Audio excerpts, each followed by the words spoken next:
Good morning, everybody, and thank you for attending today's building construction update. My name is Shaun McKinnon, and I'm a partner here in our advisory team, and I'm joined today by Charles Haines, who is one of our advisory team members and a senior restructuring professional within BDO, and also Shannon Rowe, who's a partner in our business services team. Shannon's also an expert in relation to the QBCC minimum financial requirements. And he's also a member of our property and construction team and has a number of clients in the construction space. So is well versed to help walk through the building and construction industry update today. This is the 7th now, I believe, in our series of webinars that we've run for our banking and finance contacts. And look, we really appreciate everybody continually tuning into these. In fact, the registrations over the last couple of weeks have been the highest that they've ever been. So we appreciate your attendance. So I'll just briefly talk you through what we're going to cover today.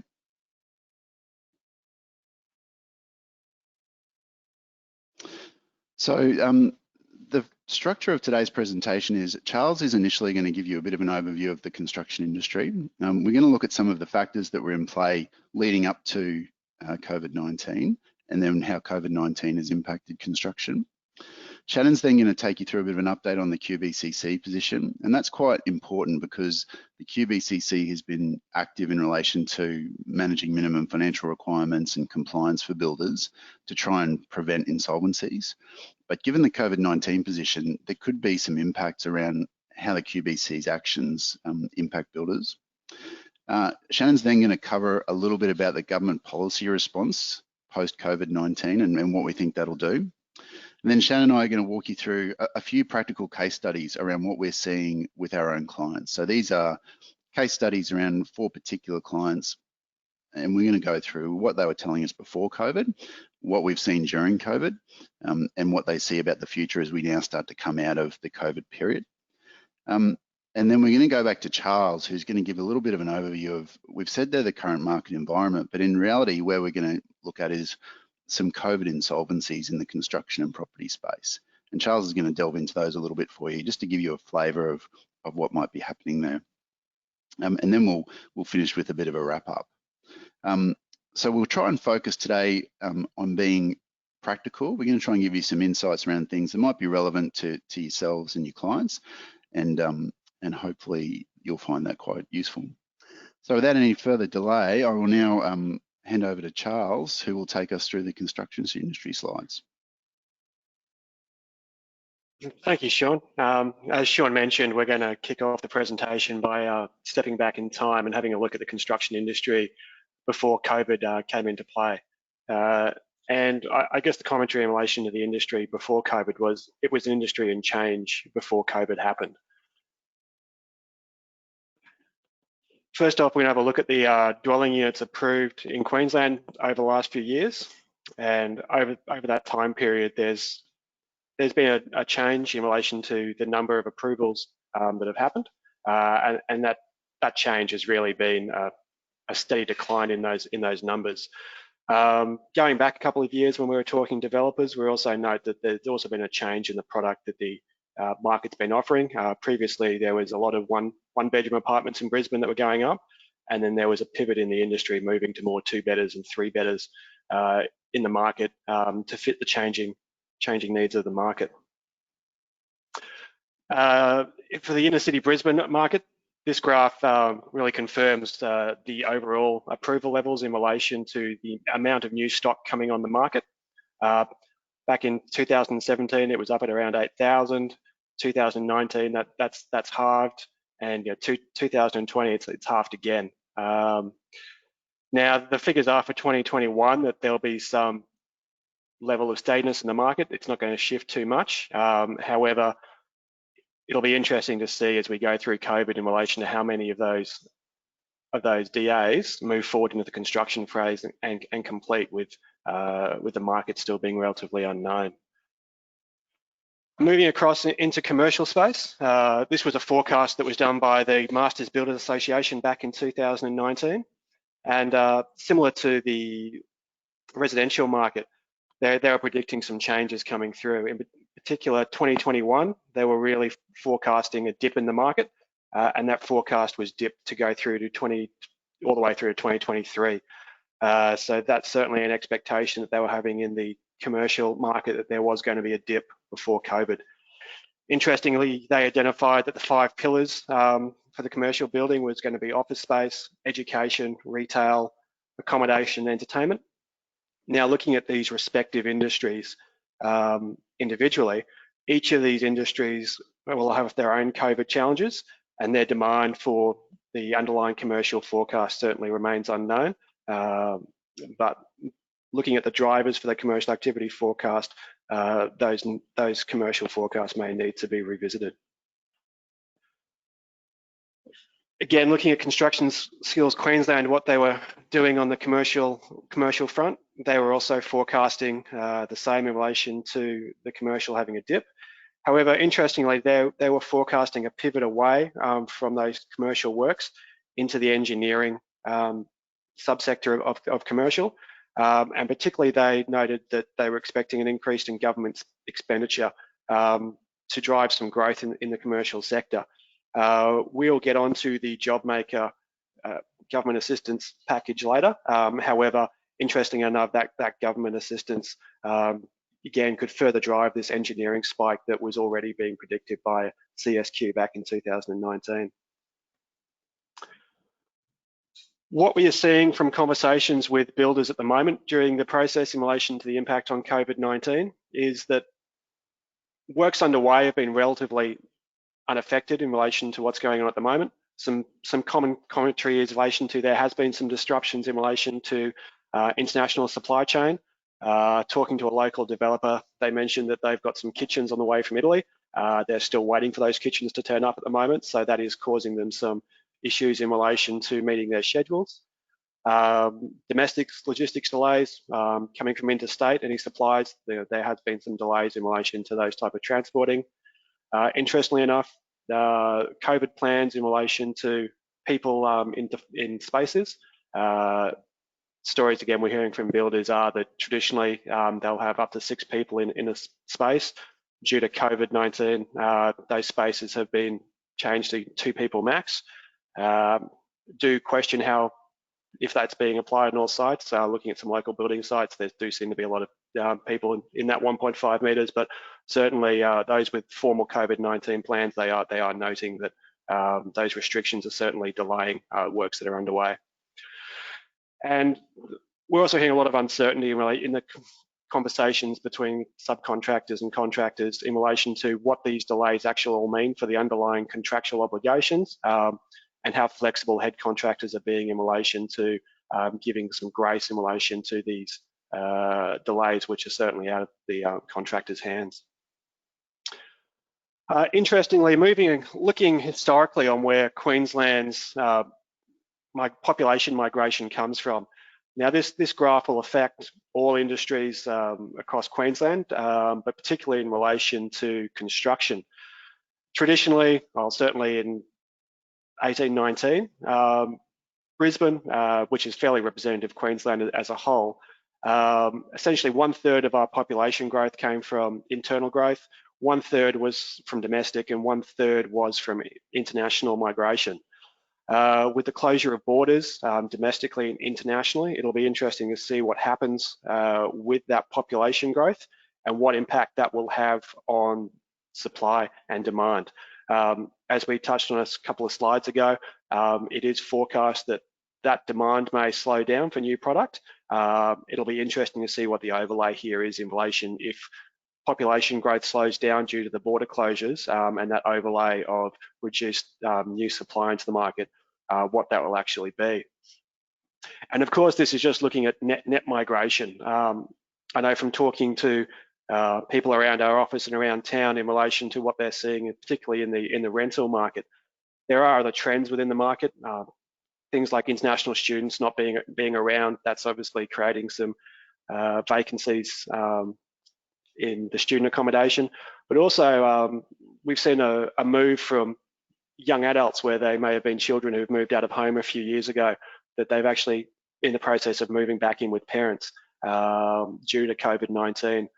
So again, that's creating some ripples in the market in relation to what the secondary markets are looking like for that stock. And overall, I guess pipelines is an area which is hard to get data on. So trying to look at what the industry thought for its pipelines before COVID-19. The Master Builders Association Deputy CEO had some interesting comments beginning of February, which was about a month before COVID really impacted the market. And I guess what he was predicting then was, I guess what we've touched on here, is that 2021 was looking like a tough year, then with a bounce back past then. Certainly won't go through all these comments here, but it will be interesting to see what the rebound is, COVID, whether if that dips a little bit deeper, but then hopefully the rebound is as anticipated, especially with the extra government stimulus, which is being released at the moment, both on the home builder and JOBMAKER schemes, which we will get to shortly. So I will now hand over to Shannon so he can talk about some of the changes that QBCC were making prior to COVID-19.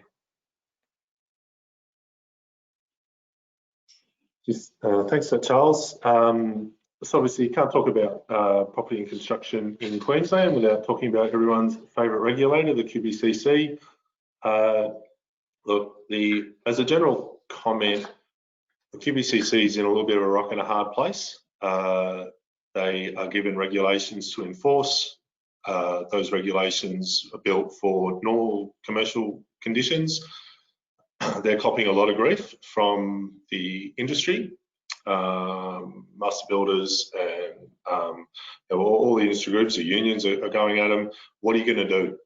How are you going to make sure that you keep the jobs? How are you going to enforce it? So just keep all that in mind, is that the QBCCs, you wouldn't beat them for quids, to be honest. Like right now, they're getting hit from a lot of angles. So just as a quick history, so the new regs came in last year. Prior to that, it was just a series of QBCC guidelines. It was actually pretty ad hoc, to be honest. I know the person who built it, and he said it was pretty random process the way it all came together. The current ratio net tangible assets and maximum revenue, so keep that in mind as we go through this. Your financial status needs to be maintained. Last year we introduced annual financial reporting, and the QBCC is now acting and has been for the last little while against people who did not lodge or were not compliant with their obligations, their financial requirements. So there was already, even pre-COVID or just as COVID all sort of started hitting, the QBCC was acting at the same time. So just by coincidence, it obviously wasn't planned. There's a lot more documentary evidence required now, and assets that previously were allowed are not allowed. So anyone who's trying to keep their net tangible asset position stable is going to find that a lot of those assets are just can't be used that had been previously, and deed of covenant is much tougher than it used to be. There's a lot more documentation required. QBCC goes through every deed of covenant I've had has been a fight, and they question everything. They've got their own ways of checking. Used to be the accountant signed off on it and said this is a value, and away they went. They check every document and they do their own checks. So just be careful with that as we move forward. And just as a big picture piece, the QBCC is now considers themselves a data-driven regulator. So they have a lot of information coming through from third parties. They check, and they've got more than you know, more than they're willing to say, and it's growing. So just be well aware of that. So QBCC is going at people, accountants and builders. So 15 accountants. So that was done a few months ago. They blacklisted 15 accountants for providing basically dodgy information, providing information that wasn't correct, doing what their clients wanted without, and effectively trying to get one past the QBCC. That will continue, and there'll be more and more pressure on accountants to provide information that's not accurate. as we go forward. And then the builders. So there is a substantial number of builders who've been said QBCC talking to non-lodgement. I've seen a number of letters come out over the last little while that said if you do not lodge your documents now that were due before the end of December, you simply you can't act. It's the first step to removal of your licence. So there is some substantial. The QBCC is coming down.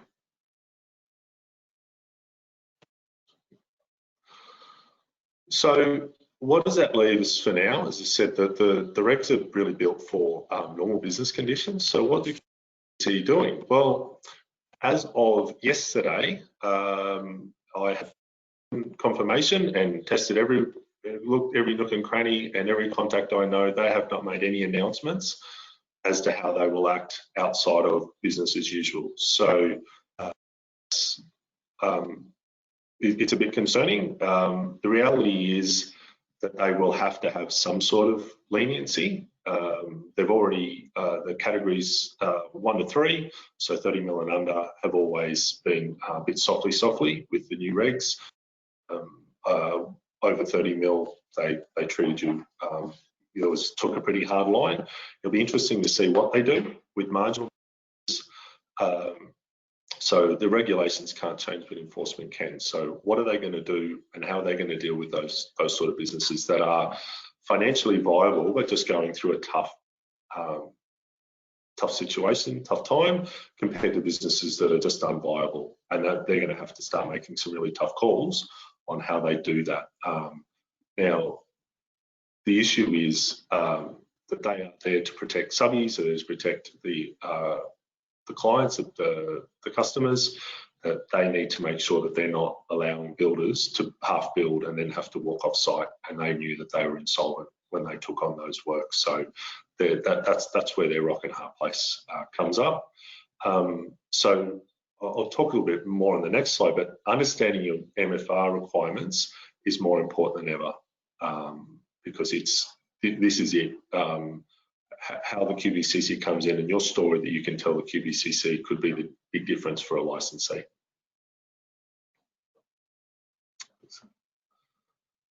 So this is the way we're acting with licensees, communicating this out. I've actually got an article coming out over the next couple of days that will be talking to this point a bit more. So when we say no QBCC MFR concessions, so unlike ASIC, which has provided some leniency, although there's some law around insolvency in 6 months, and was talked about in the tenancy, QBCC doesn't have anything like that. Nothing's come out, and the reality is I don't think they can. The regulations don't work like that.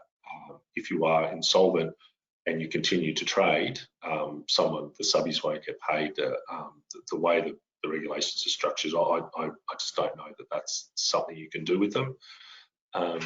So I said, how are they going to deal with marginal licensees? I'm talking to my clients and anyone who listens to me, that how we're going to deal with a head start. So at the end of this December, the annual financial statements will be required to be lodged based on 30 June year end. So whatever your balance sheet is looking like now. So what plans have you had in place? How are you working with that? But you won't lodge that until the end of December, and then the QBCC will start acting on those in late Feb, say, around that time. So you might have 8-9 months up your sleeve to help manage to get yourself in position to fix your balance sheet if that's what's required. So how are you going to do that? What's the plans you have in place? How are you managing that, and how are you implementing that? And all those conversations will be put you in good stead should you get a knock on the door from the QBCC. It's much better to know your week than to find out at the time.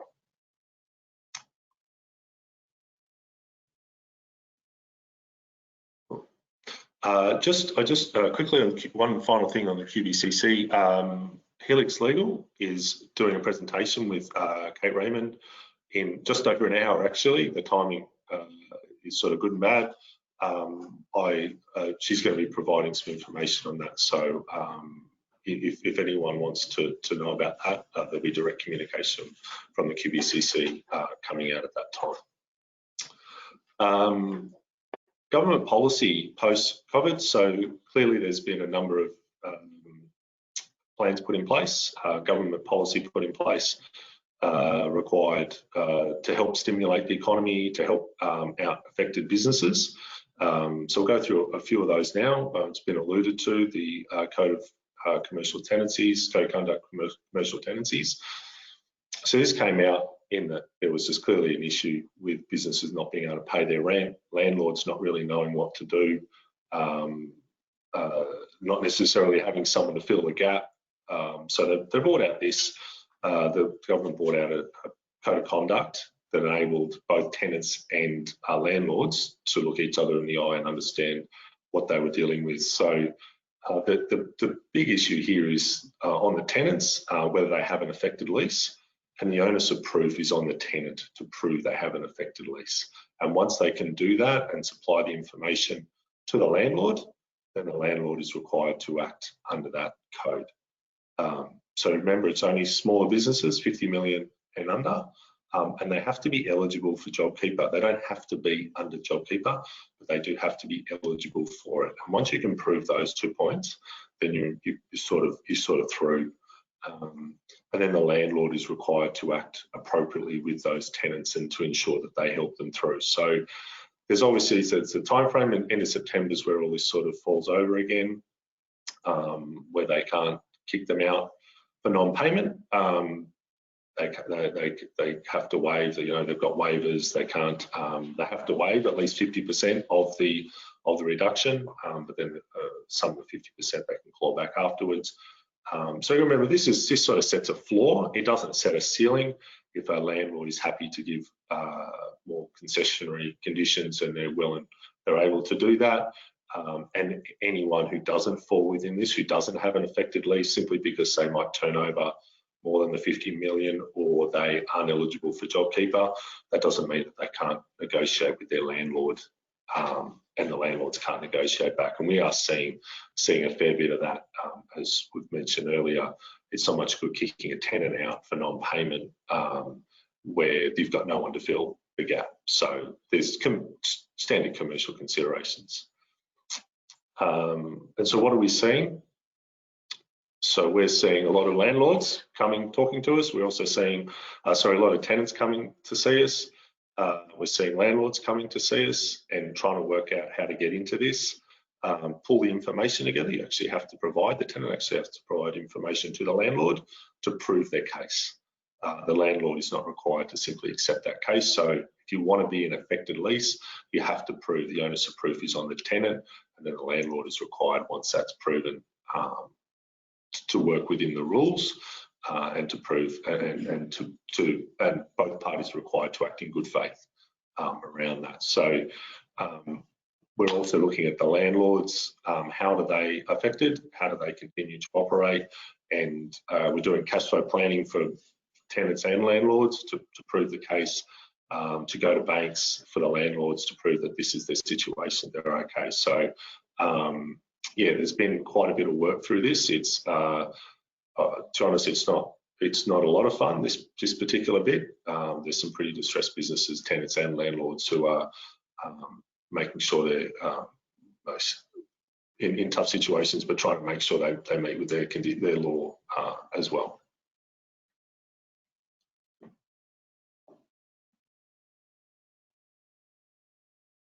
So a home builder scheme. So this one's come out recently and has hit the news and created a fair bit of publicity, and a little bit, and then the federal and the Queensland parts there.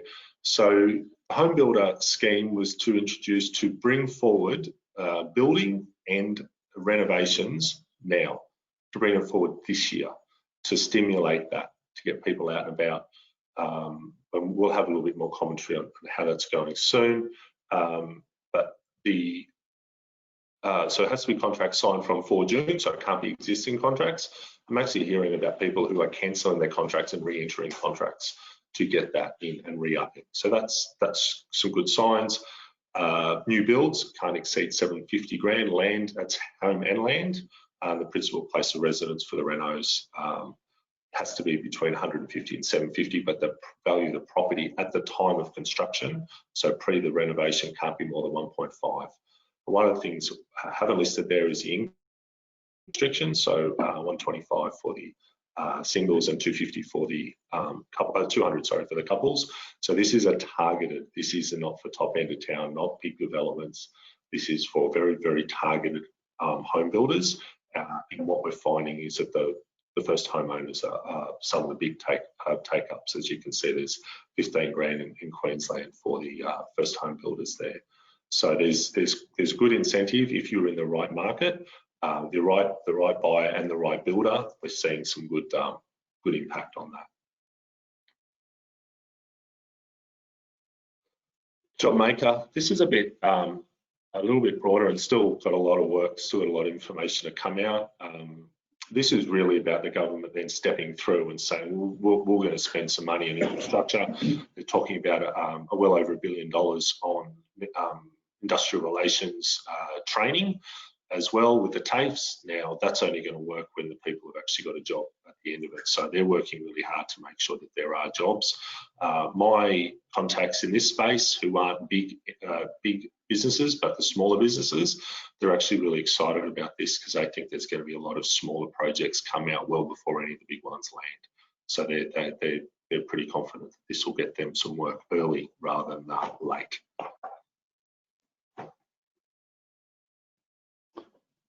Okay, thanks for that, Shannon. So, look, I just wanted to add to that. Yes, everybody probably saw that the Prime Minister released, had a press conference yesterday and indicated that on the 23rd of July he would be making further announcements about future support. So when we talk about things like JOBMAKER and infrastructure projects, I just make the point to add what Shannon said, that I think what we will see is probably some more stimulus at some point over the next little while. What that looks like, who knows, and probably has a lot to do with how quick the recovery keeps progressing, because what we've seen over the last 3 to 4 weeks really is, you know, a much faster move out of the medical side of this, which has obviously created a lot of confidence on the economic side. So look, Shannon and I are now just going to take you through a few case studies, so just 4 of them, different areas of property and construction, and we're just going to talk about what was happening pre-COVID with these businesses, what their impact was during COVID, and then what they're telling us the outlook looks for them now, and what the impact of some of these initial stimulus is doing for them.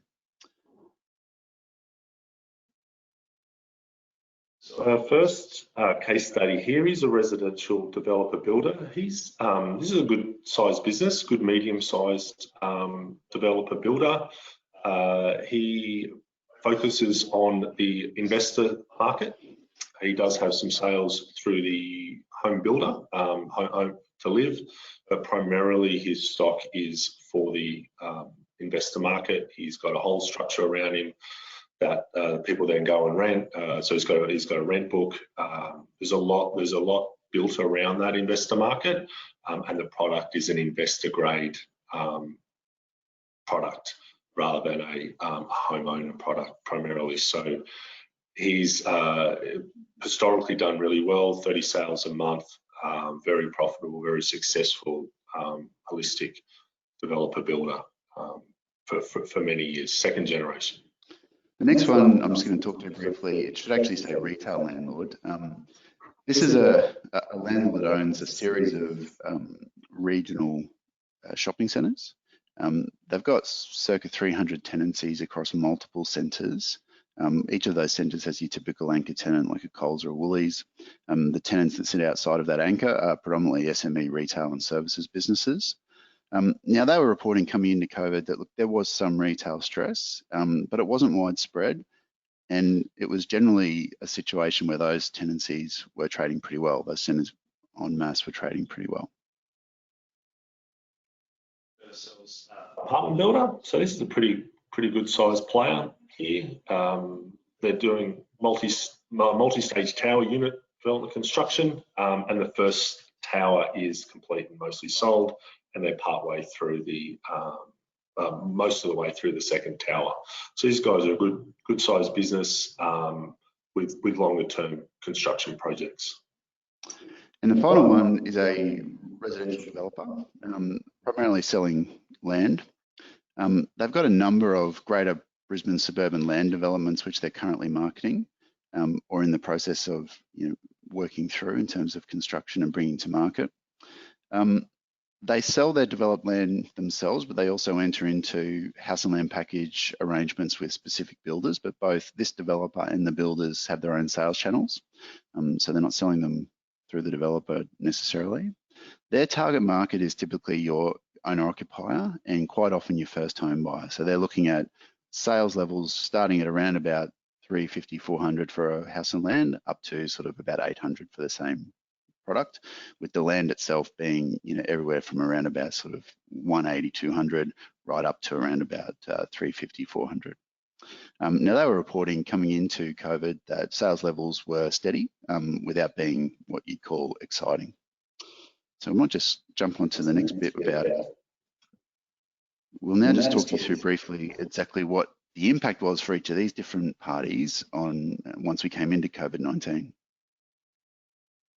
A residential developer builder. So as we've mentioned, construction projects have largely gone through unaffected, continued on and have been finalised throughout the project, throughout this time. But the sales have dramatically decreased. As said, this is an investor grade product and investors just simply aren't coming. The inquiry rate has dropped substantially. The through the contract has substantially dropped. People are just putting off this sort of investment, larger scale investment. The banks are nervous. People are just not where they were. And for a business like that who needs the throughput, they're really concerned about how this is going. Our retail landlord, so across their 300 tenancies, almost 90% of them sought rental relief. So it was really only the majors and a few of the other specialties that weren't impacted, things like pharmacies. So they then had I guess they had several tenants initially. They reported to us that effectively closed down, and some of those just closed the doors. Some of them went into liquidation, but reportedly those were tenants that pre-COVID they knew they were struggling, and they potentially this was the straw that broke the camel's back, or alternatively they just used it as the excuse to exit. But those tenants that did move on, they provided each of those tenants with a checklist, and I think this is really telling. So they said to their tenants, hey, we need you to give us XYZ information to help us assess what we can provide to you. And as you heard earlier, I think Shannon was talking through the different requirements of the Landlord Tenant Code of Conduct and how you're supposed to demonstrate turnover reductions and what that means in terms of what landlords can give you. Now, they asked all their tenants for that. Now, out of 270 requests, only 2 of their tenants actually returned the correct documentation, which is pretty extraordinary. Nevertheless, despite that, they were still working through with each of their tenants on a collaborative basis, I guess, to try and figure out what they could afford through the process. Now, they've very much gone to tenants on the front foot and said to them, well, tell us what you can provide. But the response has been pretty mixed. In fact, a lot of those tenants have simply just said to them, look, this is all we're paying, that's all we can pay right now. They've tried to, as a landlord, seek things like extensions to lease terms to be able to account for the waivers they're giving or deferrals they're giving. But what they're reporting to us, at least, is that tenants have been reluctant to give that in most cases because the tenants are saying to them, especially the smaller retail ones in those regional areas, that they're not really sure what the long-term outlook for their business is post-COVID, so they're reluctant to enter into longer-term leases.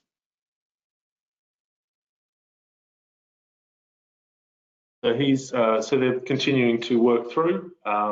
They do have, as Charles mentioned, those practical issues around enclosed spaces and square meterage and per square meterage. So they're talking about that being an issue. They've got delays in logistical supply chain issues around goods in transport, transit and things like that. And as a result of this, it causes them delays, and they've got contractual obligations to meet. So they're dealing with the developers to make sure that there's not that the penalties are worked through and that that's communicated quickly. all the developers I know are pretty brutal with those sort of things. So that's just something that they practically have to deal with. And their opportunities are reduced moving forward. That there's not a huge pipeline, but they're sort of longer term builds. So right now, they're okay that the projects are continuing. Our residential developer, so look, it was pretty straightforward for them. Once the COVID period started, we got a significant reduction in sales activity. This curtailed partly due to the fact that there's social distancing and movement restrictions, but we also had the situation that consumer sentiment obviously created a big, was obviously damaged quite materially during that period, and they saw sales effectively stopping.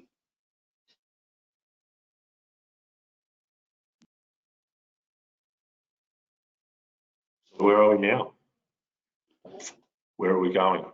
Our residential developer, it's ironically he's not big on the home builder scheme because he's in the wrong market. Effectively, it doesn't. His target market is not going to be able to take the ownership of this and get the benefits. So while most of the residential developers, other residential developers and builders that I'm talking to, they're pretty excited. Their hit rates coming up, their inquiries are going up, people are trying to get through to contract and getting their ducks in a row. So people who used to be take their time are now sprinting hard at this to make sure the ducks are lined up and getting their the 6-month time frame met, which is a comment here. That is short, and practically the government is trying to bring those works forward, but can it actually be done? So this particular builder, developer, he's not wrapped with it. He'd like to see something more for the investor market for him.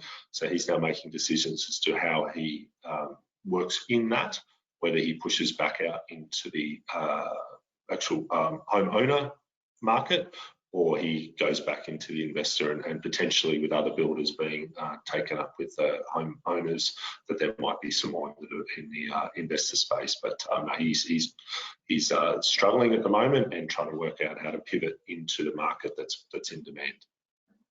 Now, retail landlord, look, their position hasn't really changed much, even as things start to get more positive. They're still working with numerous tenants about future rental payment structures. Most of their non-anchor tenants are still enjoying reductions in holidays or deferrals, and those are expected to run through at least until the end of the Code of Conduct period. And the short answer for them is they expect that they are going to be dealing with getting tenants back into normal rental patterns for quite some time. This isn't going to be something for them that is resolved come September. They're reporting that most of their retail tenants, especially at the smaller end, are still expecting to get some sort of relief, whether that be deferrals, whether that be waivers, whether that be a renegotiation altogether, right through well past the end of 2020. And I think that's a common theme that we're hearing in property and construction. One of the most impacted areas, obviously, is those that are landlords in the commercial or the retail space. And although we're starting to see things come back a lot quicker than anyone expected in terms of health and then economic response from COVID-19, this is one sector that I think we're going to see some difficulty for a long period of time. However, it's important to note that all the landlords that we talk to that are in our client base are very much working on the basis that, well, this is going to take some time, but we need to support these tenants through because A, there's very little prospect of us bringing somebody else in at the moment. And B, those tenants, if they can support them through this little while, this next sort of 6 to 12 months, they're hopeful that on the other end of that, they'll be able to come out the other side. That may look at a slightly different rental profile, but provided that they can keep them in there, that's the number one goal. So apartment builder, they're progressing through. They're a little bit, as you know, those sort of big builders are at the whim of developers and their appetite. There's delays to extending completion timeframes and things like that. So what's the pipeline look like for these guys? Well, a little bit's going to come down to the appetite of the developers to go out and to go hard now. They're okay for the meantime, but what's the longer term outlook like? Will there be a drop? Will there be a point where there's a gap? The current project's finished before the new ones start up again? given the timeframes it takes to get all those things up and running, and the developers' willingness now in shorter term to start those next lots rolling out. And to finish with our residential developer, real good news story here. So the announcement of the $25,000 government grant made a huge difference to their business.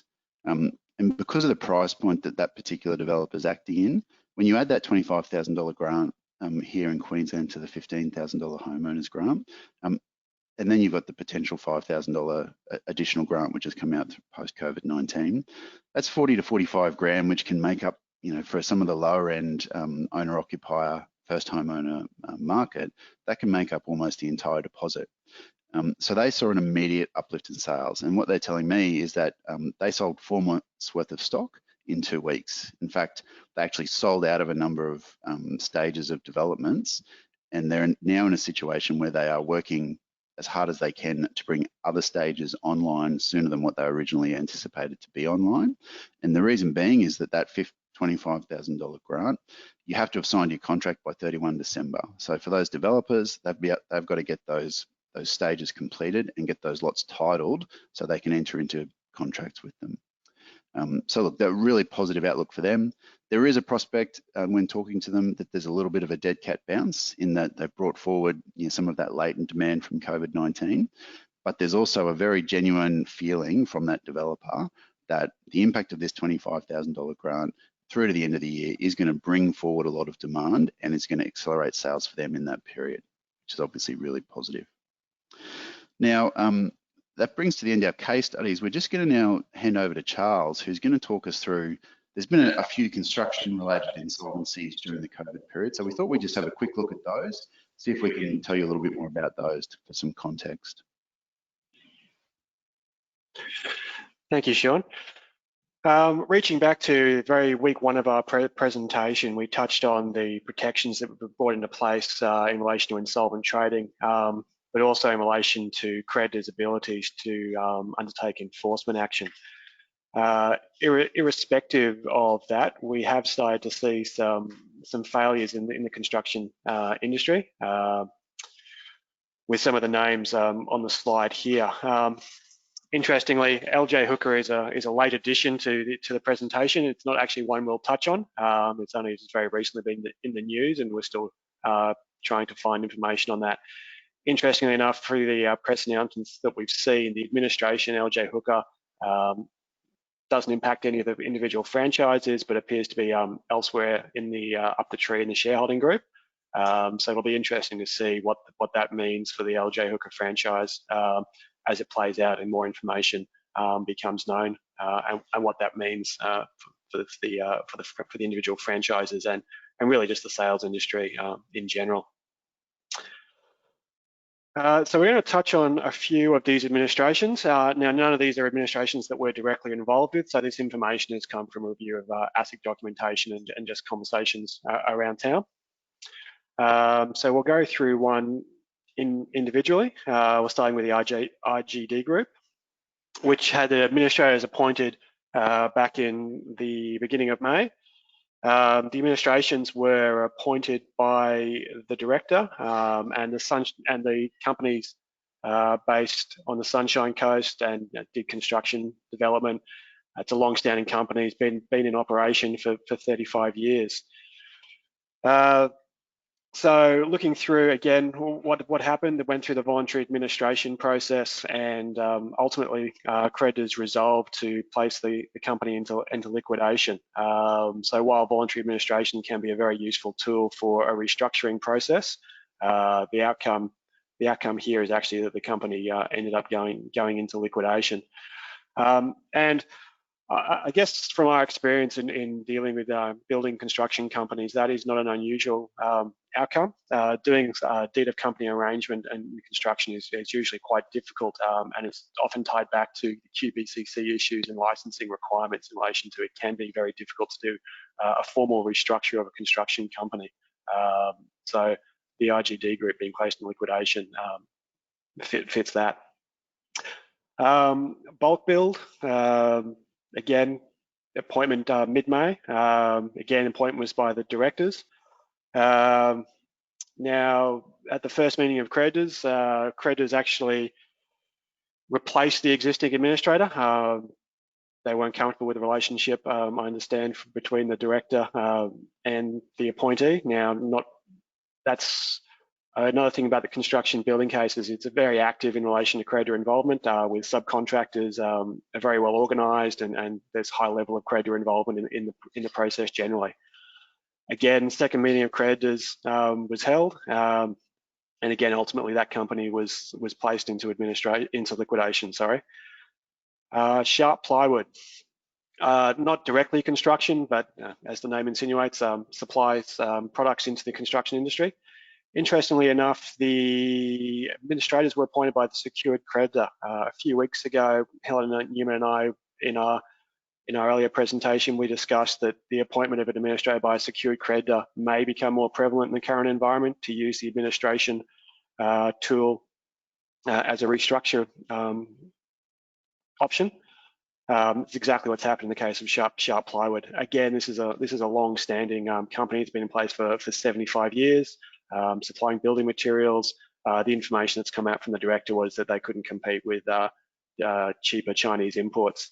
The creditors meeting is coming up shortly, so it'll be interesting to watch what the outcome of that administration is, whether, as the appointment was from the secured creditor, whether it's actually used to be a restructure tool with the support of the secured creditor, or whether the company goes into liquidation. IT Solutions, appointment earlier in June, which was a Yatala-based roadworks company, was works including on the Logan motorway. Administrators were appointed by the director. Again, heavy involvement by creditors at the first creditors meeting, where they attempted to replace the existing administrator. However, the motion failed, with the chairperson electing not to use their casting vote in a poll.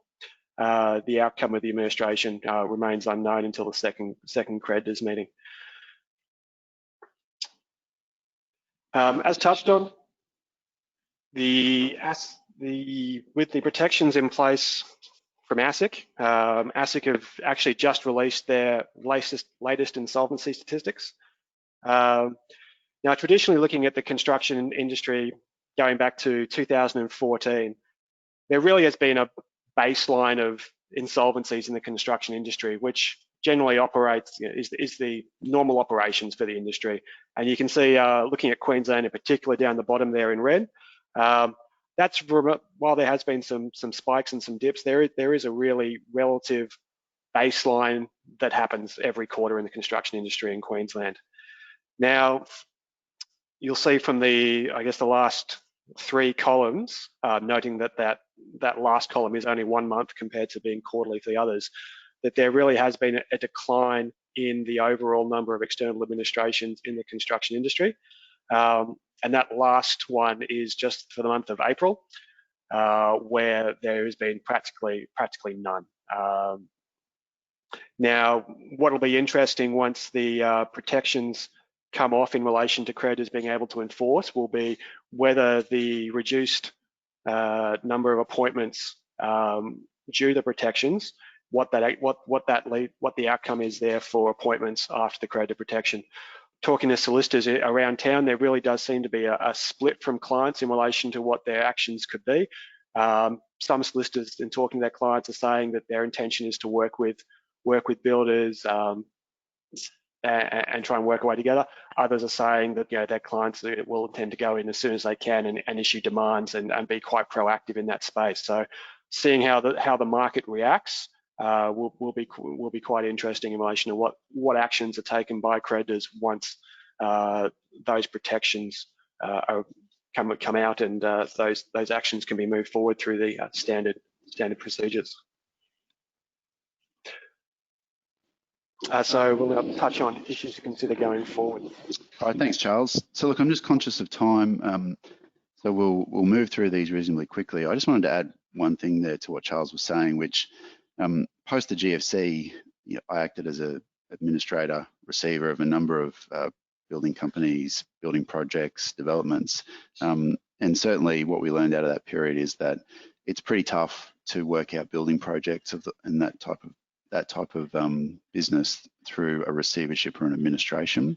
It's not impossible. We've had some success, but it is difficult. So, and while it's consistent with the way banks are dealing with any difficult loans they do have, which is to try everything they can to support them, I just reiterate that commercially, the impact of having to go through an insolvency with any part-built construction projects is a bit of a nightmare. So if there's a way that you can support clients through difficult periods to get through to the other side, then, well, that's obviously your goal anyway at the moment. I just reiterate the importance of it in building more than any other industry, I think. So look, we just wanted to touch briefly then on some of the issues that we think you need to consider going forward. So Charles, if you just flick through to the next slide. So very briefly, on the builders side, what we're seeing and what I hope you've taken out of this today is that some of the pent-up activity or pent-up demand and the responses from government around the $25,000 grant are expected to drive some activity in the first instance for builders, particularly around that residential sector that has the owner-occupier and first homeowner market in play. Infrastructure, they're talking about JOBMAKER and some large infrastructure projects being brought online, and I expect that that will help the big end of town. But where we see the risks in construction is more around that mid-market commercial side of things, who are reporting to us diminished pipelines. And the minimum financial requirements of the QBCC and how they enforce those on businesses that might see impacts of COVID-19 is something that could be a bit of a sneaky issue that could really impact some of your own clients. So we think in the building section, there's going to be some winners and some losers. Some are going to do pretty well, but there are going to be some that come under pressure in certain parts. On the developer side, similarly to the builders to a degree, that first homeowner and owner-occupier market we think is going to see some real traction, especially up to 31 December while the $25,000 grant continues. And look, market fundamentals are likely just to remain key drivers of developer success. So if you're in a good area, you've got good stock, you're going to go well, but marginal product is probably going to be a little bit tougher. Where we think most of the pain though will come post COVID-19 is in the landlord space, and that's equal for commercial and tenant and retail tenant landlords. We expect there to be an extended period of time where those landlords have to work through and assist their tenants before they get back to 100%. It's not going to be everyone, but we do expect to see some difficulties through there for a period of time. But there's generally a lot of goodwill around that, and we're seeing positive responses from landlords, and I expect that they'll try and work through with most of their customers for as long as they can. Now, if we just jump over, Charles, that brings to an end the formal part of our presentation. If there's any questions, you can type them into the chat box now, just quickly. I'll just go over while we're waiting to see if there's any of that, a bit of a recap. So we've talked obviously about, we went over the construction industry briefly and told you what was going on there. I guess the key takeaway, as we've just said, is that there's going to be some winners and some losers. Keep an eye on what's happening with QBCC and how they impact or how they enforce the minimum financial requirements. The code of conduct and professional practice for commercial tenancies has definitely had a big impact and has effectively emboldened tenants to be able to deal with landlords with a little bit of, I wouldn't say contempt, but certainly a little bit more aggressively than they normally would. Although we still think that landlords will continue to support them as they come out of this period, simply because there's not a lot of people that will be lining up to go into those tenancies. Home builder and JOBMAKER schemes are going to provide, we expect, some level of stimulus. And we talked you through a few case studies around what we're seeing from our clients. And then finally, we did a little bit of a summary of the issues we think you should consider. Now that brings to an end the formal side of our presentation. We've just got one question I can see there at the moment, which is, Charles, I might throw this to you. It's, what do we think the impact of the FIRB changes will be on the construction space? Well, looking at what the government's been trying to achieve through the home builder and JOBMAKER is that there's certainly been a view to try and inject stimulus into the sector with the impacts on the broader environment. Anything which limits investment into through FIRB or through any other measure would certainly seem to have an impact going against that level of investment going through what the government's trying to achieve through that. So it'll be interesting to see what the impact of that, together with the closure of the borders in relation to the international people not being able to come across from overseas, will have. So it certainly does seem to be going against the level of government stimulus which is being pumped into the sector at the moment. And just one final question here for Shannon, just in relation to QBCC. If the QBCC identifies that you don't meet minimum financial requirements, do they give builders an opportunity to rectify that before pulling their licence? Yes, that's a good question. Look, the reality is, yes, they do. And that's done in a variety of ways. And that's where they'll go as far as they'll give show cause notices. They give the 21 days. They'll in the circumstances where they think there's a real problem, they'll just go the softly approach, where they nurse you along, and that's primarily for the under 30 mil categories. And that's documented that the QBCC said they'll do that. It's actually not within the regs, but that's QBCC policy of how they'll enforce those regs. So yes, they do give time. However, I would say that the best case scenario is that you have a plan well before the QBCC walks in the door. If you're starting that plan when the QBCC walks in the door and don't understand your requirements and where your latest Lodge MFR sits and all those sort of things, then that's not a fun conversation. And I've been part of that, where someone's brought me in and said, oh, look, we've got this letter. That's not a nice looking letter. Where are we at? And I start to say, what's your latest Lodge MFR? What are your plans? And they look at me like, what are you talking about? So they're not fun. Someone who knows their requirements and knows where they sit and where they're trending has a much, much better conversation with the QBCC than someone who is finding out this news for the first time, I can assure you. So the reality is, yes, they will give time. How much time depends on how poor it is the business is compared to the requirements and the plan in place and the willingness of the directors and the owners of the business to engage with the QBCC. All those things get taken into account when they're looking at you. So, and that's where it comes. Show that you're a profitable business. Licensees have to show they're a profitable business that just happens to be going through a tough time, not a business that is unwilling to engage with the QBCC. It could be the same balance sheet, same financials, but different outcome from the QBCC. All right, thanks, Shannon. Look, that draws to a close our presentation today. So a quick reminder that our next session is in 2 weeks' time. We'll be dealing with the retail industry, and we will have our national leader, Mark Chiavello, attend that call and give us his views on what's happening and what we're going to see going forward. We'll also have Duncan Clubb from our Sydney office, who was the administrator most recently of Harris Scarf, do a bit of a case study to talk you through what happened there. And we'll also look at a few of the COVID-19 retail insolvencies that have occurred and try and understand a little bit more around what was behind those. So that'll be in 2 weeks' time. But for today, that's the end of today's session. Thank you very much for those that attended. We really appreciate you joining these webinars, and we look forward to welcoming you to future ones. Thanks very much.